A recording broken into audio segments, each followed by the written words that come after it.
1 तारीख से 7 अप्रैल तक हम लोग प्रिवेंशन ऑफ ब्लाइंडनेस वीक मना रहे हैं। स्कूल गोइंग चिल्ड्रन की अगर हम बात करते हैं, जी।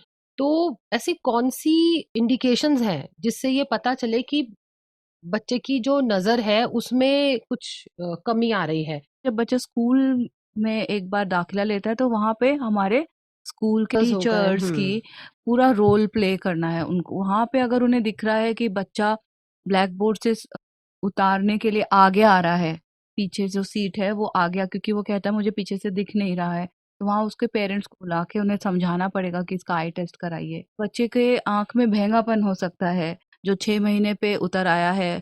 काफ़ी लोग गाँव में ये भ्रम रखते हैं कि इन्होंने कमरे में बल्ब जलाया था, नाइट बल्ब, जो हुँ, यूजुअली रखते हैं पेरेंट्स जब छोटा बच्चा रहता है, तो उसको देखते-देखते उसका आँख टेढ़ा हो गया, पर ऐसा नहीं होता है। ज़्यादातर हमने ये देखा है रूबेला या जो इंजेक्शन नहीं लगे होते हैं टीके का, इसलिए इम्पोर्टेंट आ जाती है वैक्सीनेशन।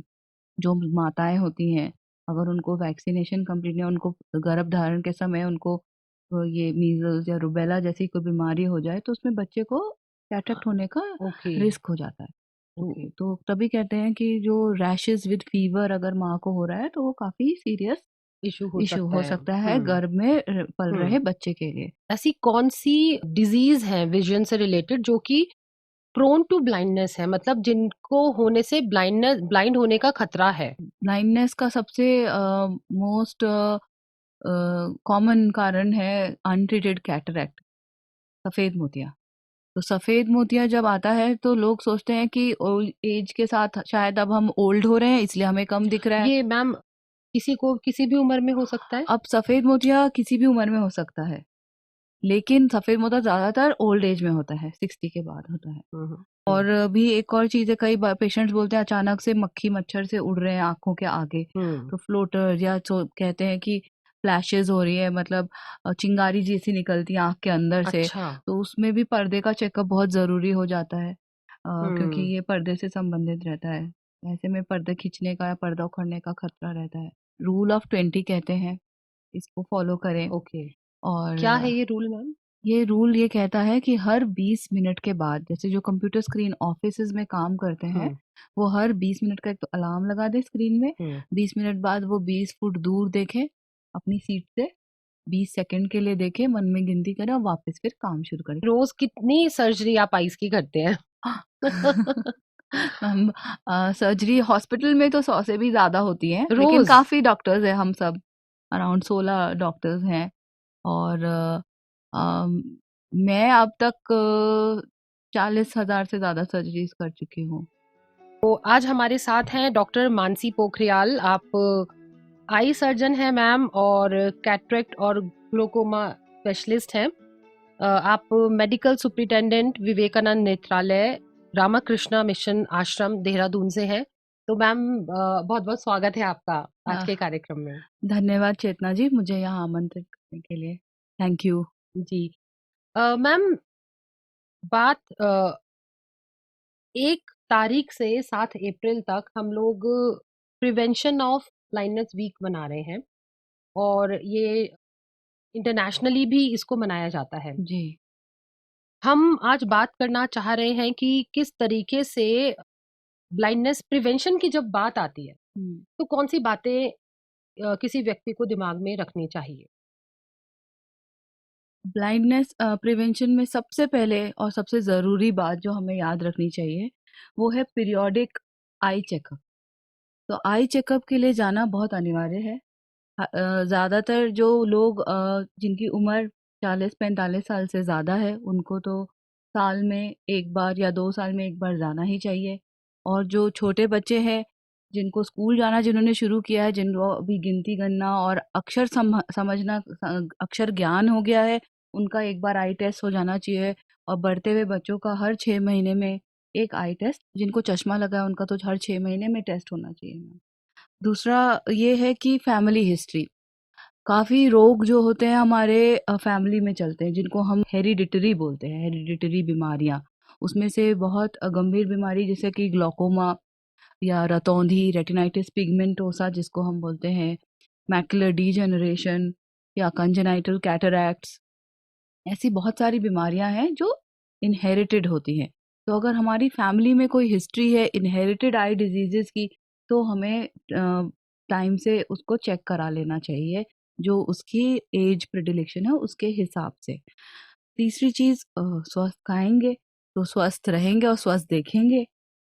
लाइफस्टाइल हमारा, स्मोकिंग, ड्रिंकिंग, ये सब चीज़ें ज़रूर अपने से दूर रहिए, हेल्दी चीज़ें खाइए। तो मैम, कौन सी सही उम्र है कि अगर हम छोटेपन से बात करें, किस उम्र से बच्चे को डॉक्टर के पास स्क्रीनिंग के लिए ले जाना चाहिए और कितने कितने समय के अंतराल बाद? स्क्रीनिंग की जो हम बात करें मैम, जब बच्चे का, मैंने बताया, जब अल्फ़ाबेट्स बच्चा पहचानना शुरू कर देता है, और तब हम एक आमतौर पे गवर्नमेंट भी एक नियम बनाया है कि 5 साल या प्राइमरी में एजुकेशन स्टार्ट करने से पहले बच्चे का एक कंप्लीट हेल्थ चेकअप हो, जिसमें आई टेस्ट भी उसका पार्ट होता है। तो उस समय एक आई टेस्ट होना बहुत अनिवार्य है स्कूल स्टार्ट करते समय। और अगर बच्चा हेल्दी है तो 3-4 साल में एक बार भी चेकअप कराएगा तो चलता है, लेकिन अगर बच्चे को चश्मे का नंबर है, तब हम बढ़ते हुए बच्चे की उम्र के साथ चश्मा चेंज होता है, तो इसलिए 6-6 महीने में उन्हें या साल भर में एक बार चेक कराना पड़ेगा। जी मैम, जैसे पेरेंट्स हैं वो अवेयर नहीं होते हैं, मान लीजिए थोड़ा दूर दराज गांव में है, तो क्या ये फैसिलिटी छोटे जो कस्बे हैं, क्या वहां पर भी आसानी से ये किया जा सकता है अगर हम स्क्रीनिंग की बात करें तो? जी, हमेशा डॉक्टर उपलब्ध नहीं होता हर गाँव, शहर में, छोटे शहर में। तो वहाँ पे ऑप्टोमेट्रिस्ट यानी चश्मा जाँच करने वाले जो हमारे व्यक्ति होते हैं, वो हर जगह एक चश्मे की दुकान होती है। तो जो भी चश्मे की दुकान है, वहाँ जाके अपना आई चेकअप कराने से ही हमें पता लग जाएगा कि उसकी जो विज़न है, जो नज़र है, वो दोनों आँख में पूरी है कि नहीं है, और कम है ओके। तो कितनी कम है। और अगर वो चश्मे से ठीक हो रही है, तब तो ठीक है, चश्मा लग रहा है। लेकिन अगर वो चश्मे से नहीं ठीक हो रही है, तो इसका मतलब कोई वो रोग है, कोई डिज़ीज़ है, जिसके लिए उसको एक बड़े हॉस्पिटल या नेत्रालय या क्लिनिक में जाके, हॉस्पिटल में जाके चेक कराना चाहिए। जी मैम, जैसे बड़े लोग हैं उन्हें तो एक बार पता चल जाता है कि भाई मुझे धुंधला दिखाई दे रहा है या मुझे नजर नहीं आ रहा है, लेकिन अगर हम छोटे बच्चों की बात करें या स्कूल गोइंग चिल्ड्रन की अगर हम बात करते हैं, जी। तो ऐसी कौन सी इंडिकेशंस हैं जिससे ये पता चले कि बच्चे की जो नजर है उसमें कुछ कमी आ रही है? जैसे जी। अगर कुछ क्योंकि हमारे संस्थान में दृष्टिबाधित लोग आते हैं या जो जी। लेट ब्लाइंड होते हैं, जी। तो उन्होंने कुछ ने हमें बताया कि मैं जब स्कूल में था तो मुझे ब्लैक बोर्ड से दिखाई नहीं देता था, बिल्कुल है सही। ना? हाँ। या पढ़ने लिखने में दिक्कत होती है, कम रोशनी में दिक्कत होती है। तो क्या आप क्या कहना चाहेंगे इस बारे में कि कैसे पेरेंट्स नहीं एकदम से जागरूक हो पाते हैं, उन्हें नहीं जी। पता चल पाता, और जब पता चलता है तब तक बहुत देर हो चुकी होती है? जी, बहुत ये बहुत अच्छा सवाल किया आपने मैडम। और जब तक बच्चा स्कूल नहीं जाता तब तक तो पेरेंट्स उसको देख रहे हैं, तो यहाँ पे मैं वो भी डालना चाहूँगी कि पेरेंट्स कैसे ऑब्ज़र्व कर सकते हैं। अगर बच्चा जैसे अपनी उम्र पे चीज़ पकड़ नहीं रहा है, या जो चीज़ लाइट हम उसको दिखा रहे हैं तो उस खिलौने को, या जो ब्राइटली कलर्ड कोई खिलौना उसको फ़ॉलो नहीं कर रहा है, तो हम समझना चाहिए कि वो उस चीज़ को पकड़ नहीं रहा है, उससे समझ जाते हैं। कई बार पेरेंट्स आते हैं, उनको सफ़ेदी दिखती है बच्चे की पुतली के अंदर, तो वो उसमें वो उसे मोतियाबिंद या कोई और बीमारी हो सकती है जिसके लिए हमें चेकअप कराना है। काली पुतली सफ़ेद दिखेगी उनकी। तीसरा, बच्चे के आँख में भेंगापन हो सकता है, जो 6 महीने पे उतर आया है। काफ़ी लोग गाँव में ये भ्रम रखते हैं कि इन्होंने कमरे में बल्ब जलाया था, नाइट बल्ब, जो हुँ। यूजुअली रखते हैं पेरेंट्स जब छोटा बच्चा रहता है, तो उसको देखते-देखते उसका आँख टेढ़ा हो गया, पर ऐसा नहीं होता है। उसके लिए बच्चे की सही टाइम पे उसको चश्मा या ऑपरेशन हो जाए, तो उसकी आँख सीधी भी हो सकती है और रोशनी भी पूरी बन सकती है। तो ये चीज़ें तो पेरेंट्स देख लेंगे, लेकिन जब बच्चा स्कूल में एक बार दाखिला लेता है, तो वहाँ पे हमारे स्कूल के टीचर्स हो गए। टीचर्स की पूरा रोल प्ले करना है उनको। वहाँ पे अगर उन्हें दिख रहा है कि बच्चा ब्लैक बोर्ड से उतारने के लिए आगे आ रहा है, पीछे जो सीट है वो आ गया क्योंकि वो कहता है मुझे पीछे से दिख नहीं रहा है, तो वहाँ उसके पेरेंट्स को बुला के उन्हें समझाना पड़ेगा कि इसका आई टेस्ट कराइए, इसको दिखता नहीं है। या आप टीचर नोट कर रहा है कि बच्चा एक सीधी लाइन में लिख नहीं पा रहा है, सीधी लाइन में लिखने के और भी बहुत सारे कारण हो सकते हैं। इंटेलेक्चुअल डिसेबिलिटी भी हो सकती है, कोई और डिसेबिलिटी भी हो हम्म। सकती है। हम्म। पर हाँ, अगर बच्चा उसको लाइन में नहीं लिख पा रहा है, तो या तो उसे लाइन दिख नहीं रही है, इसीलिए कारण वो ढूंढे कारण उसका कारण कि ढूँढना क्या पड़ेगा। प्रॉब्लम हो रही है। क्योंकि उसमें मतलब मल्टीपल डिसेबिलिटी आ जाती है इस बात में कि वो हम्म। सीधा नहीं लिख पा हम्म। रहा है। लेकिन अगर बच्चा अंधेरे में उसे, या डार्क रूम में, कोई कॉरिडोर है स्कूल में जो अंधेरा है, वहाँ जाने से वो कतराता है क्योंकि उसे दिखता नहीं है, तो हम्म। वहाँ पकड़ सकते हैं।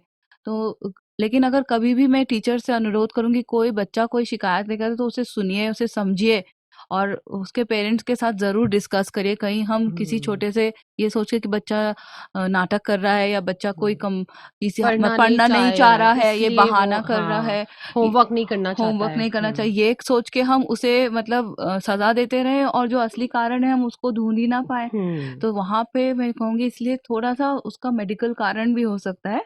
तो वहीं पे अलर्ट रहें उस टीचर्स चीज को को लेकर। अलर्ट और हम्म। संवेदनशील होना पड़ेगा स्टूडेंट्स बिल्कुल के लिए, बिल्कुल। क्योंकि हर बच्चा मतलब अलग अलग उसका होता है अलग हर होता बच्चा, है, उसकी नीड्स अलग है हर उसकी बच्चे नीड्स की। अलग है, तो उसी तरह हम्म। से हमें उसको टैकल करना। बिल्कुल बिल्कुल मैम।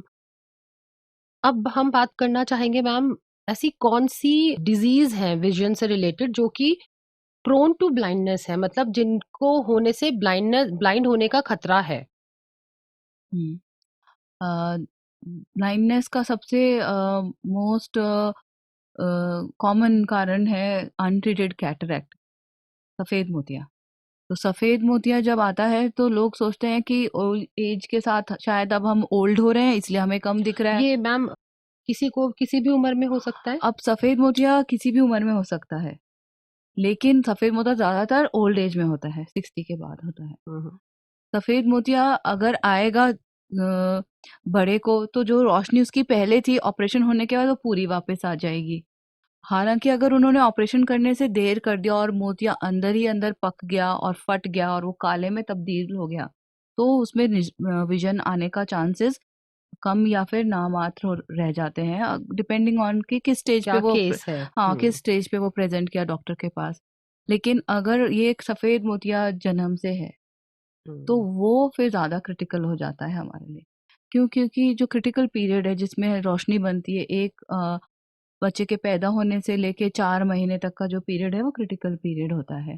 तो उसमें अगर बच्चे को मोतिया डेवलप हो गया है, पेट से ही था किसी बीमारी की वजह से, ज़्यादातर हमने ये देखा है रूबेला या जो इंजेक्शन नहीं लगे होते हैं टीके इसलिए इम्पोर्टेंट आ जाती है वैक्सीनेशन। जो माताएँ होती हैं, अगर उनको वैक्सीनेशन कंप्लीट नहीं, उनको गर्भ धारण के समय उनको ये मीज़ल्स या रूबेला जैसी कोई बीमारी हो जाए, तो उसमें बच्चे को कैटरेक्ट होने का ओके। रिस्क हो जाता है। ओके। तो तभी कहते हैं कि जो रैशेज़ विद फीवर अगर माँ को हो रहा है, तो वो काफ़ी सीरियस इशू हो इश्यू सकता हो है। सकता है गर्भ में पल हम्म। रहे बच्चे के लिए। तो ये इस बच्चे को जब पैदा होगा तो कैटरैक्ट, ग्लाकोमा और मल्टीपल डिसऑर्डर्स जैसे कि कान से कम सुनना, हार्ट डिफेक्ट, ये सब भी हो सकते हो हैं। सकता है। तो अब बात आती है कि कैटरैक्ट की वो 1 टू 4 मंथ्स के पीरियड में हो जाता है, तो अगर टाइम से सर्जरी ना कराई गई उसकी, तो उसमें विज़न उसकी कम बन सकती है। ओके। तो वहाँ पे वो बच्चा परमानेंटली, ज़्यादातर कंजेनाइटल कैटरैक्ट्स मैडम लो विज़न कैटेगरी में ही जाते हैं इवन आफ्टर सर्जरी। अच्छा। इवन आफ्टर सर्जरी, अब ये कंजेनाइटल मतलब जो गर्भ से ही थे। हम्म। फिर डेवलपमेंटल होते हैं जो छोटे बच्चों में बाद में बने, पहले नहीं थे उनको कैटरैक्ट। तो इसका कारण ये न्यूट्रिशन की कमी न्यूट्रिशनल भी, की है। यस मैडम आप बिल्कुल सही कह रहे हैं, न्यूट्रिशनल होता है, मेटाबॉलिक होता है, गैलेक्टोसीमिया करके एक बीमारी होती है उसमें होता है, हाइपोकैल्सीमिया में होता है, और रूबेला में है, और टॉर्च इन्फेक्शन जिसमें टॉक्सो इन्फेक्शन, टॉक्सोप्लाज्मा, और हमारा ये हर्पीज इन्फेक्शन, इन सब में अगर माँ को है तो बच्चे को मतलब ये एक बीमारी से दूसरी बीमारी की तरफ लीड हो रहा है। लीड हो रहा है। तो हम्म। इसीलिए इसमें बच्चे का ख्याल जब माँ गर्भ धारण करती है तो उस समय उसका बहुत ध्यान बहुत रखना है। ख्याल रखना चाहिए। न्यूट्रिशन का, न्यूट्रिशन कोई का, बीमारी तो नहीं हो रही है, ये सब ये चीजों सब का। चीज़ों का टाइमली उसकी गायनोकोलॉजी के पास चेकअप, जिससे कि कोई भी हमारे पास ऐसे बच्चा मतलब ना हो जिसमें उसको पैदाइशी ये दिक्कत हो, जी जी कैटरैक्ट जी की। जी। तो कैटरैक्ट और दूसरा सबसे बड़ा कारण है ग्लाकोमा, काला मोतिया। काला मोतिया की काला नाम से ही उसको इसलिए कहते हैं क्योंकि उससे अंधकार या अंधापन आता है। जी, तो ये भी क्या बड़ों में बच्चों में भी हो सकती है ये, या सिर्फ बड़ों में होती है? काला मोतिया भी बच्चों में किसी भी उम्र में हो किसी सकती भी है। उम्र में हो सकती काला मोतिया जनरली बड़े, जैसे कैटरेक्ट है वैसे ही बड़े एज में आता है, इसलिए 40 साल के बाद हम लोग सब से कहते हैं कि ज़रूर अपना आई चेकअप कराएं, रूटीन चेकअप कराएं 40 के बाद। हर कोई एक बार कराया आपने, सब ठीक निकला, कोई वेरी गुड, बहुत अच्छा। है। उसको फिर कराएं 5 साल, आप 5 साल बाद भी 40 के नहीं रहेंगे, 5 साल उम्र बढ़ गई होगी, तो वो आपका बॉडी में चेंजेस आ गए होंगे, तो फिर आप चेक कराएं। इसलिए रूटीन एग्जामिनेशन, रूटीन चेकअप्स की बहुत ज़रूरत आवश्यकता है, है। इसको अपने डेली उसमें लाने की। तो हुँ। ग्लाइकोमा भी हम बहुत कम पेशेंट्स होते हैं जिनको पेन होता है। पेन जिनको है, दर्द है, वो तो टाइम से आ जाते हैं, उनका अच्छा, इलाज हो पेनफुल जाता है। डिज़ीज़ है ये, इसमें किसी काफ़ी काला लोगों को मोतिया? पेन के साथ प्रेज़ेंट हुँ। करते हैं। लेकिन जो पेन के साथ नहीं करते हैं प्रेज़ेंट, सबसे खतरनाक उसमें होता है, क्योंकि उसमें डैमेज चलता रहता है, पता मरीज़ नहीं को पता चलता। ही तो नहीं मैम लगता। विज़न तो लो होता होगा, कहीं न कहीं कोई तो सिम्पटम आता होगा? उसमें केवल सिम्पटम मोतिया ही दिखाई देता है आँख में? नहीं, नहीं, मोतिया, काला मोतिया दिखाई नहीं देता मैम। ओह! काला मोतिया पेशेंट को बस उसकी नज़र कम होती जाएगी किनारे से। तो जैसे पेशेंट कहेगा कि किनारे से, छोटी-छोटी किनारे से कम होती जाएगी। जैसे हुँ। सामने अगर पेरिफेरल मैं देखे, व्यू जाता है? पेरिफेरल विज़न चले जाता है। हुँ। पेरिफेरल से धीरे-धीरे ये लास्ट में टनल विज़न रह जाता है, और बिल्कुल एंड स्टेज में टनल भी खत्म हो जाता है। जैसे तो ये कि पूरा किसी, कितना प्रोसेस रहता ये है सबका शुरू होने इंडिविजुअल से? है मैम। ओके। ये मल्टीफैक्टोरियल है, दिस डिपेंड्स आपको कितने रिस्क फैक्टर्स हैं, और आपका आई इंट्राओकुलर प्रेशर कितना है, हुँ। और आपका ओकुलर परफ्यूजन, मतलब ये टर्म टेक्निकल हो जाएंगे मतलब ज़्यादा बता। मतलब हाँ, थोड़ा मतलब आम आम भाषा में भाषा आप में, बताइए कि क्या क्या होता है? क्या सिचुएशन होती है? तो आम भाषा में ये कि काला मोतिया आपको तो पता नहीं लगेगा। पहले तो आपने रूटीन चेकअप के लिए आना है। रूटीन चेकअप में अगर डॉक्टर कहता है आपका प्रेशर बढ़ा हुआ है, तो आपको हाई प्रेशर वाले मरीजों में काला मोतिया बनने का रिस्क रहता है। मान लीजिए कि कोई रूटीन चेकअप नहीं करवा पाता, इतनी अवेयरनेस सब लोगों में नहीं होती। तो फिर भी एक तो उम्र के साथ आप कह रहे हैं कि 40 पार करने के बाद अपना आँखों का चेकअप कराते रहना चाहिए। जी। लेकिन कैसे आप जो बता रहे हैं कि सिर्फ़ ये सिम्पटम्स हैं कि पेरिफेरल व्यू यानी आपके साइड का जो विज़न है पहले वो जाएगा, उसके बाद विज़न धीरे-धीरे, यानी अगर विज़न कम होना शुरू हुआ है तो फट से डॉक्टर के पास चले जाओ, चेकअप करवा लो। जी, बिल्कुल सही कहा आपने, फट से डॉक्टर के पास चले जाओ। और काला मोतिया बायलेटरल डिज़ीज़ है, दोनों आँख में होगी, लेकिन अच्छा। ज़रूरी नहीं है कि एक ही स्पीड में बढ़ेगी दोनों आँख में। एक आँख में ज़्यादा हो सकती है, एक में कम हो सकती है। हुँ। तो फिर क्या होता है, ज़्यादातर जो हमारे पास मरीज़ आते हैं ना, एक आँख में जब ज़्यादा ही कम हो जाती है, तब वो पहुँचते हैं हमारे पास। ओके। तो दूसरी आँख में भी उनको होता है, और फिर हमारे पास फिर एक ही आँख रह जाता है बचाने के लिए, या उसमें अगर चांस है तो उसको भी। पर इस तरह से ज़्यादा प्रेज़ेंट्स ऐसे होता है तो प्रेज़ेंटेशन इसमें इनका। होता क्या है एक्चुअली? काला मोतिया अगर अंदर हो रहा है, क्या मसल्स को क्या क्या करता है वो आँख के साथ? काले मोतिये में मैम एक्चुअली ये 3 चीज़ होती हैं, तब जाके हम कहते हैं कि मरीज़ को काला मोतिया है। हुँ। पहला है कि इंट्राओकुलर प्रेशर, आई प्रेशर। आई प्रेशर नॉर्मली 10 से 20 मिलीमीटर तक रहता है, 22 तक भी लेते हैं, उसको मतलब बॉर्डर है। अगर आम भाषा में समझना चाहें तो? जैसे ब्लड प्रेशर होता है, हुँ, हुँ, हुँ। ऐसे हमारे हार्ट का प्रेशर में बता रही है वो कि जी, ब्लड प्रेशर, जी। ऐसे हमारे आँख, जैसे एक टायर है गाड़ी का, हुँ, हुँ, हम अपने गाड़ी के टायर में हवा चेक करते हैं कि 30-35 रहनी चाहिए, हुँ। ऐसे ही आँख का प्रेशर होता है। आँख भी एक हॉल, उसमें जो फ्लूइड रहता है उसका एक हुँ। प्रेशर होता है, ओके। जो हमारी आँख से रोशनी लेके जाती है, जो नस, ऑप्टिक नर्व, उस पे वो प्रेशर प्रेशर डालता है। डालता है। तो ओके, अगर ये प्रेशर ज़्यादा होगा, तो जो नस के जो फाइबर्स हैं वो धीरे-धीरे डेड होने लगते हैं। ओके। प्रेशर बढ़ने से जो उसमें जो खून का प्रवाह है वो कम होता जाता है, क्योंकि जो उसकी कोशिकाएँ हैं जो खून लेके जाएँ वो दब जाती हैं। अच्छा, ओके। तो यानी ठीक वो है? सिग्नल्स आगे पास नहीं वो कर सिग्नल पाते। आगे पास नहीं कर पाएँगे। अच्छा। अगर 1 करोड़ नस फाइबर्स हैं और वो हुँ, प्रेशर बढ़ रहा है, तो कुछ हज़ार मर जाएँगे। हुँ, धीरे-धीरे वो हज़ार लाखों में तब्दील हो जाएँगे। हुँ, प्रेशर हमने कम नहीं करा, प्रेशर हमारा बढ़ा ही है। हुँ। तो फिर हम कुछ उसके लिए कर नहीं रहे हैं, तो धीरे-धीरे डैमेज बढ़ता तो जाएगा। यानी ये इट्स अ सब स्लो होता प्रोग्रेसिव, जाता है और हमें पता भी नहीं चलता है कि हमें ऐसा पता हो भी रहा नहीं है। चलता ऐसा हो हुँ, रहा है। तो it's a slow and gradual progressive disease है। हुँ, तो इसीलिए हम धीरे-धीरे ही जाती है। जिसमें दर्द उठता है वो वाले काले मोतिये तो मरीज़ आ जाते हैं डॉक्टर हुँ, के पास। हुँ। और उसको हम ज़्यादा नुकसान होने से पहले हम पकड़ भी लेते हैं। लेकिन जिनको स्लो पेनलेस टाइप का होता है उसमें पकड़ना मुश्किल होता है, और कई बार पकड़ने के बाद भी कंट्रोल करना बहुत मुश्किल होता है काफ़ी केसेस। अच्छा, तो ये डिपेंड करता है कौन से तरह का काला मोतिया है। रिवर्सेबल नहीं है इसका रिवर्सिबल क्योर। नहीं है। हम्म। अगर हाँ आपको काला मोतिया है या आपकी फैमिली हिस्ट्री है, माताजी पिताजी या हम्म। खून में किसी रिश्तेदार को, बुआ मामा किसी को है, हम्म। चाचा को, तो आप अपना टेस्ट करा सकते हैं 40-45 की उम्र में जाके कि डॉक्टर साहब मेरे रिलेटिव्स में काला मोतिया है, मेरे हम्म। फादर को है, आप मुझे भी चेक कर लीजिए। तो कुछ काले मोतिया के स्क्रीनिंग टेस्ट होते हैं जो डॉक्टर वहाँ पे आके करा देते हैं, और उससे उनको पता लग जाता है कि आपको नहीं है कि है। फिर कुछ या सस्पेक्ट है, हम्म। सस्पिशियस है। 3 हम्म। कैटेगरी, हम्म। या तो बिल्कुल नहीं है, आप हम्म। बेफ़िक्र होके रहिए, 5 साल बाद आइए। है, ट्रीटमेंट शुरू करना पड़ेगा। ट्रीटमेंट शुरू होगा तो 3 महीने, 6 महीने तो फिर जैसे-जैसे डॉक्टर जब भी जैसे बुलाएँगे। डॉक्टर कहेंगे। दूसरा, अगर आप सस्पेक्ट में हैं, तो फिर डॉक्टर आपको बुलाते हैं 6 महीने पे, और साल 2 साल में आपको टेस्ट करके देखते रहते हैं। हम्म। जब उन्हें लगता है कि नहीं ये काला मोती की तरफ बढ़ गया है, हम्म। तब वो दवा शुरू करते हैं। सस्पेक्ट्स को भी ओके। क्लोज़ फ़ॉलो-अप में रखते हैं। तो इन दोनों कैटरेक्ट की बात की हमने, ग्लूकोमा की बात की, तो इनके अलावा और कौन से ऐसे फैक्टर्स हैं या डिजीज हैं जो कि प्रोन टू ब्लाइंडनेस है? इन्फेक्टिव डिजीज़ेज़ भी आते हैं, हम्म। जिसमें हम रोहे की बीमारी है, ट्रकोमा जिसको बोलते हैं अंग्रेज़ी में। हम्म। तो ये गर्म देश और ड्राई एंड डस्टी एनवायरनमेंट में ज़्यादा होता है, जैसे कि पंजाब, हरियाणा इस तरफ ज़्यादा देखा जाता है। रोहे की बीमारी में हमारे पेशेंट्स आँख लाल है, खुजली से कंप्लेन करते हैं। हालाँकि अभी कहते हैं कि रोहे की बीमारी हम इरेडिकेट कर चुके हैं, पर रोहे की बीमारी से जो कॉम्प्लिकेशंस होते हैं, वो ब्लाइंडिंग कॉम्प्लिकेशंस होते थे।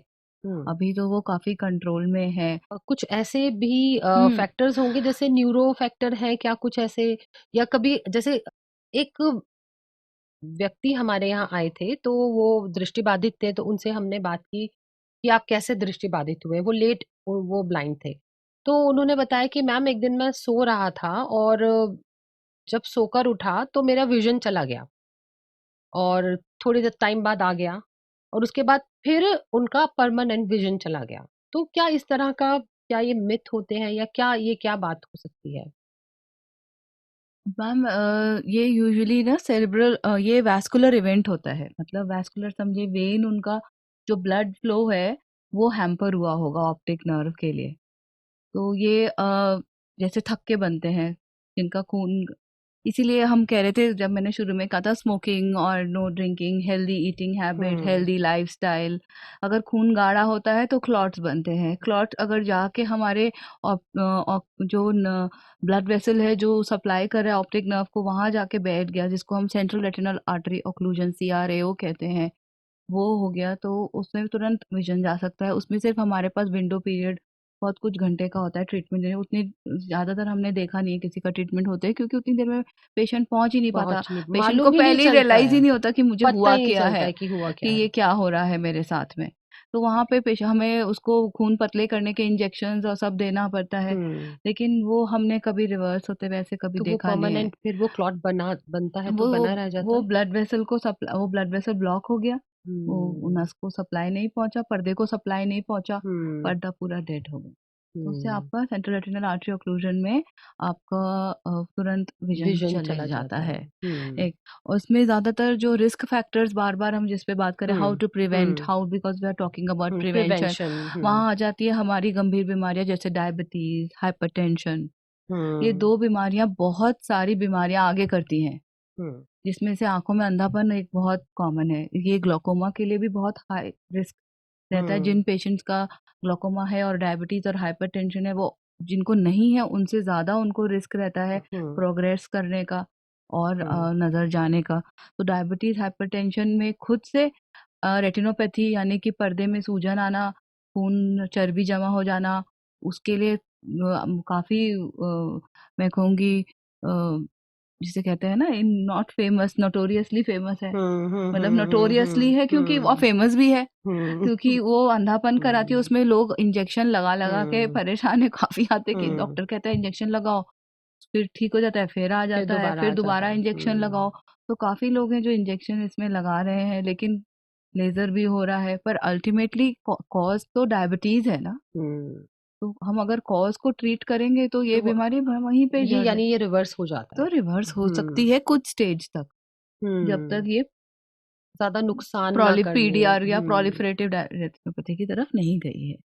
फिर हमारे पास ऐसे ही एज रिलेटेड मैकुलर डीजनरेशन है, जो उम्र के साथ जो हमारा मैकुला है वो हमारे पर्दे का वो हिस्सा है जहाँ सबसे अच्छी रोशनी बनती है, जिसे कहते हैं फोकल पॉइंट, जहाँ पे हमारा फोकस बनता है।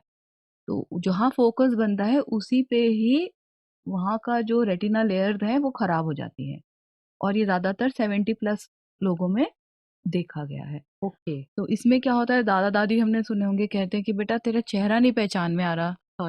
हाँ। हाँ बेटा तेरा चेहरा नहीं पहचान, तो हम्म। ये वही बीमारी है जिसमें एज रिलेटेड होती है। और इसका भी इसमें स्टेजेस हैं। एक स्टेज में इंजेक्शन काम करता है, ज्यादातर स्टेज में कुछ काम नहीं करता, सिर्फ हम्म। एंटीऑक्सीडेंट दवाई दिया जाता है। पर मरीज किनारे के पर्दे से देख लेता है, सेंट्रल पर्दा मतलब नहीं जिस काम चीज करता को है। हम्म। देखना चाह रहा है वो नहीं दिखता, अगल बगल का सब दिखता है। ओके। और हम्म। मैम ऑप्टिक नर्व्स या नस की बीमारियां भी जो होती हैं हम्म। वो बहुत रेयर होती हैं, पर पेशेंट आते हैं नसों में सूजन के साथ, न्यूराइटिस। तो ऐसा वो भी क्यों हो जाता होगा? मैम उसमें तो गंभीर बीमारियां ही होती हैं या फिर ज़्यादातर कारण हमें पता नहीं होता। तो हम्म। वो रिकवर तो कर जाता है हम्म। ट्रीटमेंट से, हम्म। लेकिन उसमें पेशेंट बार बार होता रहे तो फिर हम उसको न्यूरोलॉजिस्ट के पास रेफर करते हैं। इसमें क्या होता है जो आपने ये डिजीज बताया? इसमें पेशेंट अपने आप ही बताएगा हमें कम दिख रहा है, तुरंत कम दिखना शुरू हो जाएगा, ओके। विजन आधे से भी ज़्यादा कम हो जाएगी। और उसका कारण और क्या होता है और फिर? इसमें नस में सूजन आ जाती है। नस में सूजन आ हाँ जाते हैं, तो यानी न फिर वही वो अपना जो सिग्नल है वो आगे नहीं भेज आगे पा रहे नहीं हैं। भेज पा रहा है, सिग्नल ब्रेन तक नहीं जा पा रहा है। हम्म। तो इसमें ये आ जाती है। फिर ऐसे कुछ ट्यूमर भी होते हैं ब्रेन के जो नस को हम्म। दबाते हैं। हम्म। तो वो वो तो खैर एक बहुत मेजर। उसमें पेशेंट कहेगा कि मेरे को अपनी नज़र का ये हिस्सा नहीं दिख रहा है किनारे का, दाएं किनारा नहीं दिख रहा है, कि बाएं किनारे का हिस्सा नहीं दिख रहा है, कि साइडों का नहीं दिख रहा है। तो ये पेशेंट्स ऐसा कंप्लेंट लेके आएंगे कि सामने देख रहे हैं तो ऊपर का नहीं दिख रहा है, नीचे का नहीं दिख रहा है। तो इसमें दो चीजें हो सकती हैं, या तो नस का बीमारी हुई है, नस हम्म। को कोई चीज दबा रही है, या फिर पर्दा उखड़ गया है, रेटिनल हम्म। डिटैचमेंट जिसे हम बोलते हैं। हम्म। तो हम्म। उसमें फिर वो चेक करके फिर उसका ट्रीटमेंट होता है, रेटिनल डिटैचमेंट। और ये अगर हम टाइम से पहुंच रहे हैं डॉक्टर के पास तो इलाज हो जाता है। हम्म। नस में सूजन का भी इलाज हो जाता है, ठीक हो जाता है। लेकिन नस में सूजन का क्या कारण है ये देखना बहुत ज़रूरी होता है, क्योंकि नसों में सूजन आ रही है तो अगर वो किसी गंभीर बीमारी से है तो उसका प्रोग्नोस्टिकेशन करना पड़ेगा, हम्म। न्यूरोलॉजिस्ट के पास जाना पड़ेगा, ट्रीटमेंट लेना पड़ेगा। जी। और अगर कोई ट्यूमर की वजह से आ रही है तो वो फील्ड टेस्ट में हमें पता लग जाता है कि कौन सा हिस्सा दब रहा है। फिर उस अनुसार न्यूरोलॉजिस्ट के साथ मिलके फिर वो फिर आगे तब उसके ट्रीटमेंट पे। ट्रीटमेंट जी। पे। तो यानी मैम, हमने बात की कि ये बहुत सारे कारण हो सकते हैं जिसकी वजह से जो हमारा विजन है वो बाधित हो सकता है ना? जी लेकिन एक आम आदमी को तो नहीं पता होता है कि कौन सी बीमारी की वजह से उसको जो दिखना बंद हो गया है या दिख नहीं रहा है या समस्या आ रही है। बेसिकली अगर हम इसको इन शॉर्ट कहें तो छोटी उम्र से ही इस बात का ध्यान रखें कि डॉक्टर को जो है चेकअप कराएं। हम्म, बिल्कुल जब भी लगे कि मुझे विजन में कुछ प्रॉब्लम आ रही है, मुझे देखने में किसी भी तरह की कोई समस्या आ रही है, तो उसे नजरअंदाज ना करें।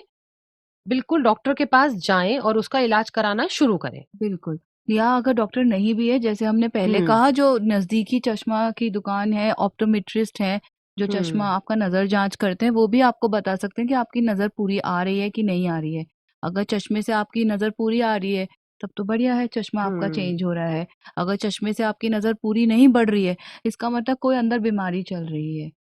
ओके। हाँ, तो उसके लिए फिर आपको डॉक्टर को तो ही अलर्ट दिखाना हो जाना पड़ेगा, है तब और अलर्ट फिर होके आपको। आपको हाँ। डॉक्टर के दिखाना है। हम्म। और भी एक और चीज़ है, कई बार पेशेंट्स बोलते हैं अचानक से मक्खी मच्छर से उड़ रहे हैं आंखों के आगे, हम्म। तो फ्लोटर या तो कहते हैं कि फ्लैशेस हो रही है, मतलब चिंगारी जैसी निकलती है आँख के अंदर से, अच्छा। तो उसमें भी पर्दे का चेकअप बहुत ज़रूरी हो जाता है, क्योंकि हम्म। ये पर्दे से संबंधित रहता है। ऐसे में पर्दे खींचने का या पर्दा उखड़ने का खतरा रहता है।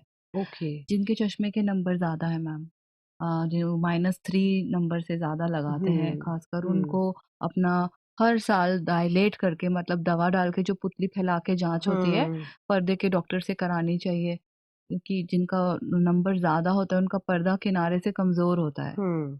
और उसमें हम पर्दा अगर कमज़ोर है तो लेज़र करके हम उसको तंदुरुस्त कर सकते हैं कि वो वहाँ से ओके। फिर उखड़े ना। ओके। जी।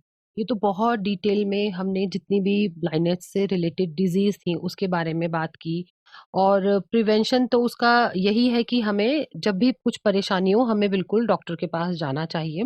जी। लेकिन एक एक और सिचुएशन है मैम, जो आजकल सभी बच्चे बड़े उससे गुजर रहे हैं, और जाने अनजाने, और हम चाहे भी तो उससे उससे छूट नहीं पा रहे हैं, वो है स्क्रीन टाइम।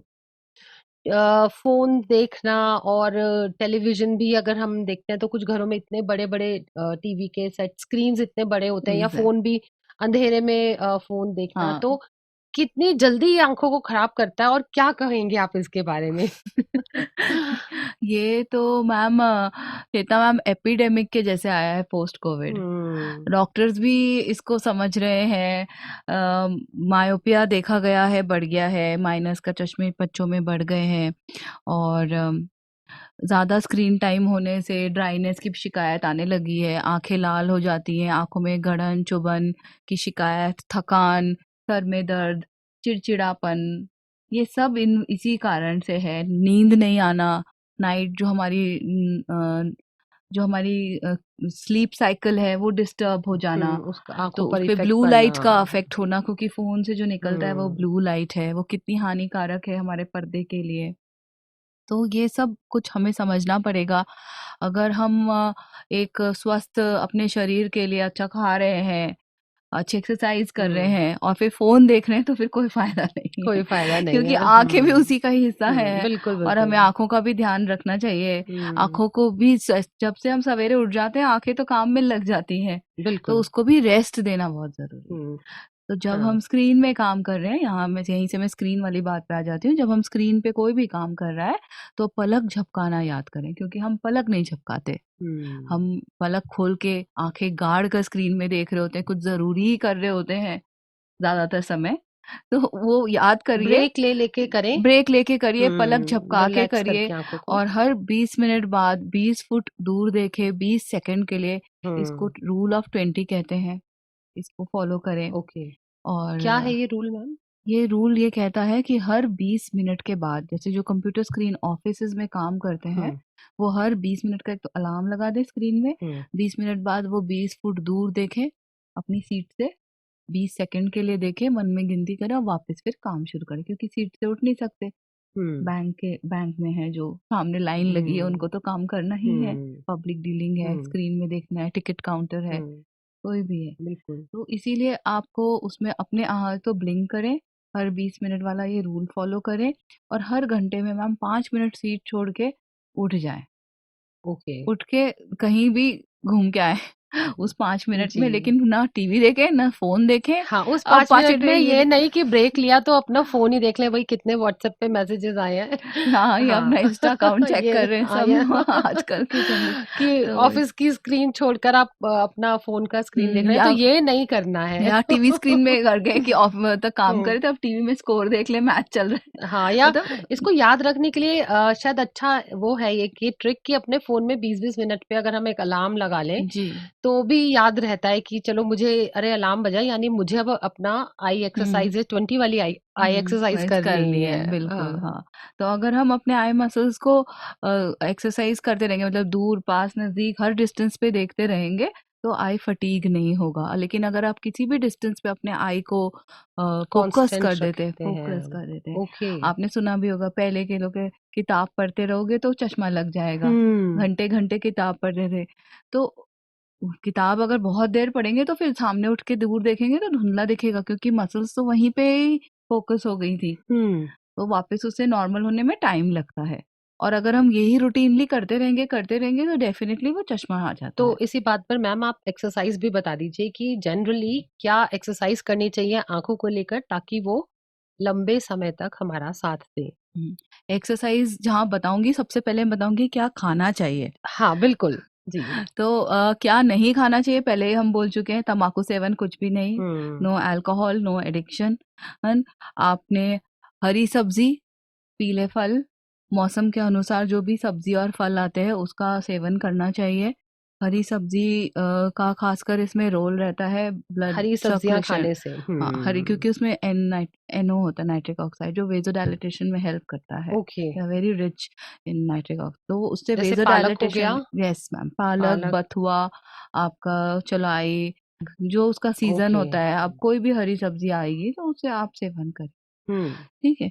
साथ में आप येलो फ्रूट्स हैं, कैरोटीन से रिच होते हैं। Okay yellow fruits. जैसे आपका आम आएगा, आम आएंगे अब है गर्मी ना, में। हम्म। पपीता हम्म। और पंपकिन, कद्दू। ओके। तो ये हम्म। सब चीज़ें आपके, they are very rich in vitamin A. Hmm. और अगर आप अंडा लेते हैं तो अंडा ले सकते हैं, दूध हम्म। लीजिए, हम्म। ये फिश डाइट में जिनकी है वो फिश का सेवन करें। तो ये सब चीज़ें they are like good source of vitamin A and antioxidants.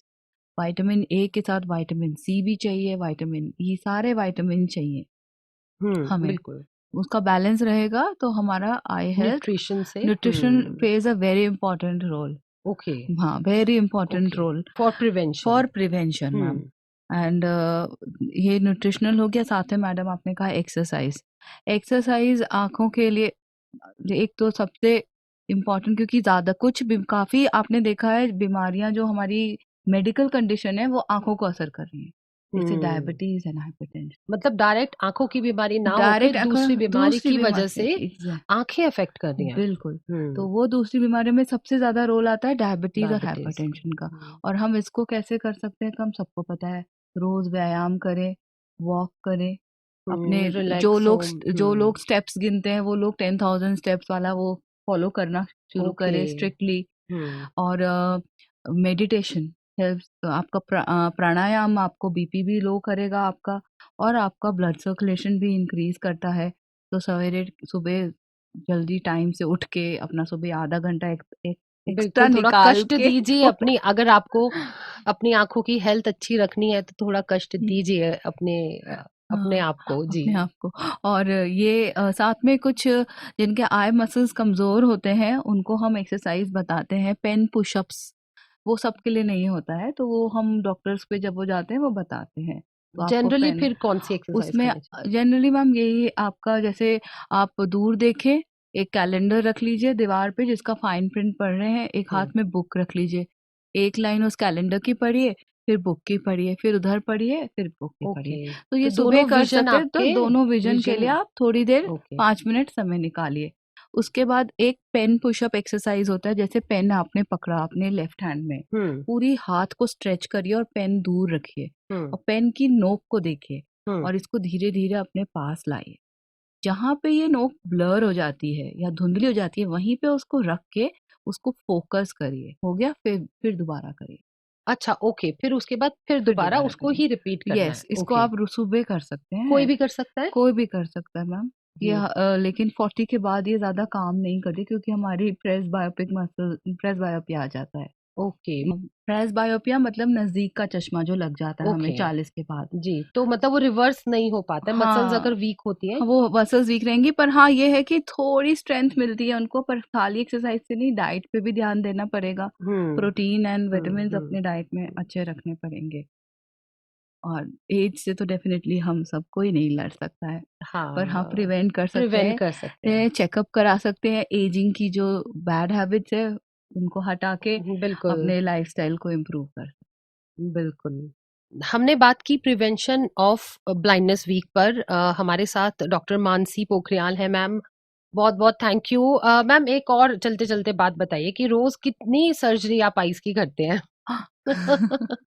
Ma'am, surgery hospital में तो 100 से भी ज़्यादा होती है, लेकिन रोज। काफ़ी डॉक्टर्स हैं, हम सब अराउंड 16 डॉक्टर्स हैं। और अम, मैं अब तक 40,000 से ज़्यादा सर्जरीज कर चुकी हूँ। जी। हाँ, तो अभी डेली का तो देखिए नंबर्स मैं बिलीव नहीं करती हूँ। Hmm. Quality is most important. That definitely. So मैं near if any doctor is listening तो मैं यही बोलूँगी कि सर्जरी में नंबर्स पे मत जाइए। अ, आपके लिए नंबर है, पेशेंट के लिए वो एक ही है। बिल्कुल तो बिल्कुल। इसीलिए पेशेंट मैं हमेशा ये कहती हूँ मेरे लिए हर पेशेंट खुश होके जाए, सैटिस्फाई होके जाए, अपनी बीमारी को समझ के जाए, उसके लिए जागरूक होके जाए और अपने प्रति मतलब टाइम से मुझे दिखाने आए, वो मुझे वही उसी में संतुष्टि है। बिल्कुल। किस तरह से मरीज आते हैं, क्या क्या उनका एटीट्यूड होता है, एटीट्यूड या किस तरह की हालात उनकी होती हैं एक डॉक्टर के नजरिए से? मैम मेडिकल प्रोफेशन बहुत ही अम, मतलब हमें हम्बल बना देता है कि वहाँ पे हमें रियलाइज़ होता है कि हम तो सिर्फ़ एक मतलब ज़रिया है, करने वाला तो वही है जो ऊपर बैठा है हम्म। सबका रखवाला। हम्म। तो हम तो बस एक ज़रिया हैं क्योंकि कोई हम पे टाइम पे आ जाता है और बच जाता है और कोई हम पे टाइम पे नहीं आ पाता है। तो हम्म। वो किस स्टेज पे हमारे पास आएगा और हम उसके लिए क्या कर पाएँगे? कई बार हम चाह के भी हमने रखा रहता है कि हम ये करेंगे, पर मरीज़ की स्थिति ऐसी होती है वो नहीं आ पाता है। कोई कारण घर में हादसा हो गया, कुछ सडनली हो गया। हम्म। तो बहुत सारी चीज़ें तो जिसने जिसको करना है लेकिन हम अपना कर्म या वो करने से तो नहीं कभी पीछे हटेंगे। डॉक्टर्स भी और एज़ अ पेशेंट आप भी मतलब जब कोई बीमार है तो उसको टाइम से आए। मतलब इन टर्म्स ऑफ जागरूकता नहीं होती है मरीजों में। मरीज़ को हाँ मैम जागरूकता अभी काफ़ी हो गई है पहले के मुताबिक क्योंकि मैं जैसे पिछले आप समझिए मैं 17-18 साल से प्रैक्टिस कर रही हूँ, तो हम्म। उसमें पुराने मरीज़ और आज के मरीज़ देखती हूँ आजकल जनरेशन काफ़ी जागरूक है, समझदार है। पेशेंट को अगर हम समझाएँगे, तो वो समझता है। पहले डॉक्टर्स को अलग तरीके से समझाना पड़ता था पर अभी पेशेंट को हम फ्रैंकली उसकी जो बीमारी है उसके प्रोस कॉन्स नहीं करेगा तो क्या होगा करेगा तो क्या होगा हम ऐसा करेंगे तो क्या होगा उसे थर्ड ओपिनियन लेना है सेकंड ओपिनियन लेना है जो ओपिनियन वो सब हम समझाते हैं तो अभी मैं ये कहूँगी काफ़ी पारदर्शिता है ट्रांसपेरेंसी है जागरूकता हमारे है। और ड्रग्स पेशेंट में भी जागरूकता है पेशेंट भी हम्म। समझ रहा है इन्फॉर्मेशन पेशेंट के पास बहुत है थ्रू इंटरनेट लेकिन हम्म। कई बार वो गलत भी होती है, पर हाँ, वो डॉक्टर के पास आके हम उसको ठीक कर देते हैं। बिल्कुल, ये बहुत अ, इम्पोर्टेंट है कि अगर आप कहीं से कुछ जानकारी ले रहे हैं तो उसका सोर्स सही होना चाहिए। हुँ, तो बहुत-बहुत धन्यवाद मैम आपका। आपने इतने अपना समय दिया और इतने तफ़सील से आपने बताया कि क्या करना चाहिए कि जिससे हम अपनी नज़रों को इनकी हिफ़ाज़त रख सकें, इनकी हिफ़ाज़त कर सकें ताकि ये पूरे जीवन भर हमारी हिफाजत कर सके। किसी ने ठीक ही कहा है कि precaution is better than cure. तो आज का टॉक भी हमारा इसी बारे में था कि अगर हम प्रिवेंशन करते हैं ब्लाइंडनेस को लेकर तो हम बहुत सारी समस्याओं से बच सकते हैं आँखों से संबंधी। उम्मीद है आपको आज का ये प्रोग्राम पसंद आया होगा। 91.2 एनआईवीएच हेलो दून पर मैं चेतना आप सभी को थैंक यू कहती हूँ और साथ-साथ मैं डॉक्टर मानसी पोखरियाल का भी बहुत धन्यवाद करती हूँ। Thank you ma'am. Thank you Chetna madam. Thank you.